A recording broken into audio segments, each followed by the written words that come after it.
T-Aytch, check it 1 2 2 2 2. Alright, so Mush Films here with T-Aytch. Yo, what's going on? Yeah, my man. So we pretty much just finished shooting T-Aytch's latest music video. I Need Help. But yeah, I just wanted to ask you some questions. Like, I enjoyed the project, brother. Yo. It was hectic. I just wanted to know, and I want to sort of share it out as well. What's the message behind the song? So yeah, basically, this song is a massive impact on suicidal awareness, especially mental health as well. I believe, coming to this music industry, to become a voice, you know what I mean? And the reason why I'm rapping about it is because it's the most realist thing that, can come into my life, what I feel like I can expand on, and what I relate to the most, you know what I mean? So yeah. There's a lot of hard times that people go through, Definitely. not only myself, and there's a lot of times where, people can't explain what they're actually going through. Yeah. So, with this song itself, there's a lot of levels, Yeah. a lot of diversity as well. There's a lot of meaning as well, deeper within the lyrics that I put out on there. So Yeah. it's for everyone, you know what I mean? That's it. And it's definitely a message that needs to be shared out there, eh? Exactly, bro. With suicidal awareness and also mental health, like you said before when we were eating, Yeah. there's no discrimination. Yeah, no matter no, what definitely. you're going through, no matter what you're doing, no matter how successful your life is, you know what I mean? Yeah. It'll come someday, Yeah. and it's all about what you're willing to be able to take actions on, Yeah. to make sure it doesn't affect you, you know what I mean? Nah, that's it. Come on. Yeah, no, so pretty much we're at a location 2 right now, where we shot some of the performance scenes and some of the B-rolls. Yeah, so why did you want to sort of shoot this interview here? So as over well? here, this is where I created probably the best music that I've ever written down. There's a lot in the vault from here. Like, you go through my notes on my phone, it's probably 140, 150 different types of notes. With different songs, different feelings, love songs, drill songs, all of that. You know what I mean? But I feel like my creativity came from here because I was surrounding myself with the only option but to do music. Yeah. A lot of times I was outside of work. A lot of times, couldn't actually confront work because I was either depressed, went through anxiety, personal issues, being a single dad and all of that. It got to me hard. But this chair right here, it's my baby. Used to sit on here. Used to start writing music at 10 p.m. Yeah. and then wouldn't finish till probably like 4 in the morning. And then my brother-in-law would see me, rapping outside to my headphones and stuff like that before he'd go to work at Roof Tiling. Yeah. And yeah, my brothers-in-law, so there's me and Richard, they were the ones giving me like criticism on, yeah, this is good. Or they'd be like, nah, that's pretty trash, bro. You know what I mean? Yeah. So yeah, I owe a lot towards them. But this room over here, this is where, I used to live in. I was going through a lot of tough times. Yeah. A lot of times being alone, move from place to place, move job to job. And then my brother-in-law decided to take me in. And, more than grateful. This room over here is where, perform my sort of actions in the mirror and stuff. Yeah. One day being on, big stage and whatever. And also the room that, where I could just reflect towards myself on who I am as an individual. So yeah, I owe it to this place a lot. It doesn't look like much, but to me it's a lot. No, that's it. Man, pretty powerful stuff as well. Yeah, brother, can you just sort of explain the step by step? Because it's sort of like shooting a movie today. I enjoyed it. It was mad.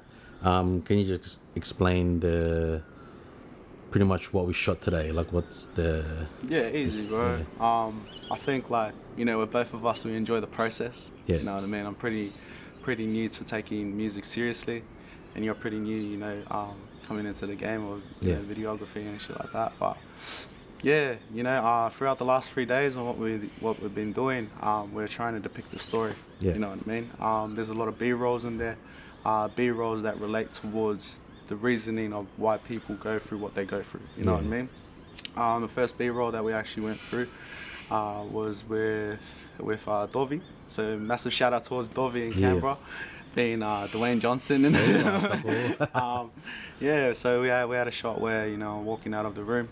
I go past him. He recognizes me. We've known each other from somewhere. You know what I mean? Maybe high school or something like that. And he sees me and he ignores me. You know what I mean? And he goes, "Oh, look at this guy, depressed." You know what I mean? So basically, you just walk through. So that's one of the B-rolls.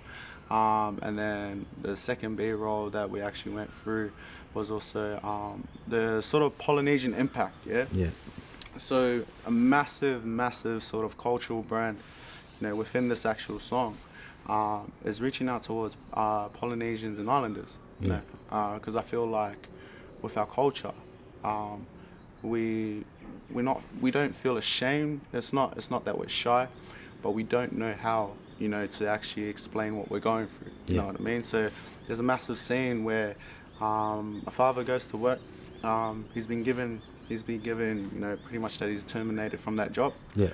Returns home, and because of that termination and not being able to get money, you know, goes through an eviction with his family. You know what I mean? I have a lot of uncles, a lot of aunties, you know, that have gone through that experience where, you know, they just hit rock bottom and they're like, what are we going to do with our kids? What are we going to do with the life that we're living? You know what I mean? How do we get out of this? You know, some people give up, and it's sad. You know, it's tragic, bro. You know what I mean? So that's another B-roll. And then also, you know, Polynesians playing footy. Massive percentage, you know, in the NRL of Polynesians representing footy, you know, at the highest levels as well, and being able to compete from a personal background. You know, you can call it semi-pro or whatever it may be, but you know, I was playing under 20s for Parramatta Eels, and there was a lot of times where the pressure was on, you know, going through fitness, going through strength and conditioning, being able to balance work with it as well, coming from work, you know, being absolutely tired and then having to switch your brain on to make sure that, you know, you're beating standard, you know what I mean? For sure. And a lot of the time when you're not successful and making a team, or, you know, you've been given criticism and then now you're on the bench, or, you know, getting injured even, you know, there's so many people that have gotten injured, and then it's like the end of the world, you know what I mean? You know, for some people it'll be like, oh nah, you shouldn't think like that, you know, you worked this hard to get this far, but that's easier said than done unless you've been in that position, you know what I mean? So in the B-roll of the rugby scene, you know, two boys coming towards the locker rooms, they look for their names, they both made the team, you know, all happy. Another guy comes through, he's the last person to come through into the locker rooms, looks for his name, and his name's not there. You know what I mean? And I've been through that situation. I've been cut from teams. You know, I've been told that I wasn't good enough for footy. You know, and at the end of the day, there's a lot of pressure on Polynesians themselves on whether they're playing footy for themselves or they're playing footy for their family. You know what I mean? And that's the sort of mix up, that sort of fine line where, you know, I feel as a whole, you know, parents need to speak out on. You know, parents need to come to the realization that every single child that they have doesn't have to be a superstar in that right. Because it's the only thing that they know. You know what I mean? But, and then we've gone through that whole story, comes towards the solution that everything gets reversed, comes back to that first scene. And instead of him just ignoring, I walk past him, it's like he's ignored me. And then all of a sudden he's like, nah, I'm going to go help that guy. So he goes, taps me on the shoulder, and he goes like, you're all right. You know, and the message that we're bringing through there, and like, you know, you played a massive part. Big Dave played a massive part, and so did Liquor. You know, with the production, with, you know, all the hard work, the sleepless nights on just coming up with creativity, it brings out a message that, you know, you could be the reason that, you know, a person doesn't go through what they wanted to, what they felt like they had no option but to go through. You know what I mean? It's just that, you know, how are you? Are you all right? And that person genuinely caring, that's going to make a difference within the things down in the future. You know what I mean? Because from myself, there's been times where, you know, I've struggled. I felt like I hit rock bottom. And I get a text message, you know, from a close mate just being like, hey, bro, I haven't heard from you, but I'm hoping you're okay. And that's massive. You know what I mean? So I think that should be influenced a lot. You know, there's a lot of mental health institutions and a lot of ambassadors around there that are focusing on that, which is pretty amazing. Yeah. But with this video, I hope it creates, you know, just as big as impact as, you know, helplines and all of that have done too. You know what I mean? So that's pretty much it. That's awesome, bro. Massive explanation. Yeah. It's sick, bro. It's mad. Really had fun with this too, and it's definitely believe it's something that needs to be addressed and shared around. You know. Yeah. Also another thing, inspirations. What were your inspirations for this song? So I have massive, you know, hip hop stars that, you know, I sort of put on a pedestal. You know what I mean? One of them is Joyner Lucas. I reckon Joyner Lucas is one of the most gifted individuals lyrically, and also entertaining as well. You know what I mean? Dax as well. Dax comes up with, you know, rhymes that, you know, rhyme with syllables, but those syllables are also a word as well. You know what I mean? But the goat of them all that, you know, I've never stopped listening to, no matter, you know, how shit I thought his album was or whatever, is Eminem. You know, Eminem, work ethic, upbringing, to be able to be in the position that he is now from where he started, it's crazy. Yeah, like, 100%. I don't know many people that will be able to survive that. But yeah, shout out to mum, shout out to my whole family, shout out to all the people that, you know, took care of me and stood by my side when I needed them the most. So anyways, guys, boom. Quick interview with the brother T-Aytch. Easy. I need help coming out soon. And show some love, show some support. Let's go. Let's go.